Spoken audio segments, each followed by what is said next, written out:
Guys, today we're going to talk about polygons on the coordinate plane, and the I can statement we're using is I can use the coordinate plane to create polygons. So before we get started, we need to review polygons. Those are closed-sided figures. And the two types of polygons we're really going to focus on in this unit are quadrilaterals and triangles. So you may have seen these before. You should know these shapes, but take a minute, pause the video in the summary section of your WSQ. Sketch these quadrilaterals, give them their names, and then some of their defining features. Now here's some things you're going to want to know. These arrows right here indicate that these two sides are parallel to each other, meaning they're going to run side by side and never touch each other. Now look at this parallelogram. The top and bottom have two arrows showing that they're parallel to each other, whereas the left and right have one arrow each showing that they're parallel to each other. But we want to put one arrow versus two arrows when we're on the same polygon because this side and this side are not parallel. So the number of arrows indicates which sides it's parallel to. Similarly, these little dashed lines represent congruent, meaning they're the same size. So notice the top and bottom here each have two little tick marks on them. That means they're congruent to each other, whereas the left and right only has one tick mark because these two are congruent to each other, but not to the top and bottom. So that's just showing a difference.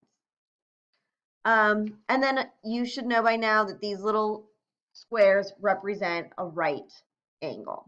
Okay, so pause the video, sketch these, give some defining features, and then press play. Okay, so the other polygon we're really going to focus on are triangles. So again, I want you to pause the video, sketch these triangles. They're defined in two ways, by their sides and by their angles. So go ahead, sketch these, title them, and then give a little bit about their defining features. Okay, in this video, we're going to focus on a couple of quadrilaterals, so I'm going to spend a little time talking about them. The first is a square, four-sided figure, two pairs of parallel sides, four right angles. So all of their angles on a square are going to be right angles, and four congruent sides, so all sides are going to be equal. With a rectangle, the quadrilateral again, two sets of parallel sides, the top and bottom are congruent, the left and right are congruent, and it has to have four right angles. A parallelogram, top and bottom are congruent, left and right are going to be congruent, but they don't have to have right angles. An isosceles trapezoid is a special kind of trapezoid. The top and bottom are parallel to each other, and the sides that aren't parallel, are going to be congruent to each other. So why do we need to know this? Well, we're going to be given some information about some quadrilaterals, and you're going to need to find the missing parts. So the information you're given isn't going to be complete. Let's look at the picture here. We need to find the missing coordinate or the missing vertex of this square. Well, it doesn't look like a square yet, does it? It's missing two sides, which are connected by one point. So let's look at what we've got. Well, we know distance. So I know that these y coordinates are the same. So I'm going to look at their x coordinates. And what's the distance between -1 and 5? It's 6 because I have opposite signs. So I add their absolute values. So this side is 6 units. Now, I'm not going to look at my x coordinates. I'm going to look at my y coordinates here and find the distance between 5 and -1. Opposite signs, so I'm going to add their absolute values. 5 and 1, this is 6 units as well. So we do have what can be a square. So I'm just going to have to count over 6 places and then count down 6 places to find my my fourth point. Once I've done that, I'm going to write the coordinates for that point. Start at the origin, I go back 1, down 1. So it's -1, -1. Let's look at another example. Here, we're going to find the coordinates of the fourth vertex, fourth corner, of this parallelogram. Remember, parallelogram has the top and bottom are equal, left and right are equal. So it's going to be harder to find these slanted sides, so I'm going to find the top side here. I'm going to do that by finding the distance between these 2 points. Now, my y-coordinates are the same, so I'm going to ignore those. I'm going to look at my x-coordinates. What's the distance between -4 and 3? Opposite sign, so I'm going to add their absolute values. 4 plus 3 is 7. That means my top side has to also be 7. So I'm going to start with -1 here and go over 1, 2, 3, 4, 5, 6, 7 and plot my vertices. Now I've got a nice parallelogram and I need to find those ordered pairs. So I'm going to start at my origin, count over 1, 2, 3, 4, 5, 6, up 1, 2, 3, 4, 5, 6, 7. So my ordered pair is going to be 6, 7, or the coordinates for my fourth vertice. Now it's your turn. Find the coordinates of the fourth vertex of this rectangle. Okay, let's see how you did. Let's find the distance between the points of our sides. If I'm going to look at these two, my x-coordinates are the same, so I'm going to ignore those, and I'm going to look at my y-coordinates. I'm going to go from 4 to -4. Different signs, add their absolute values. 4 plus 4 is 8 units, which means this side has to also be 8 units.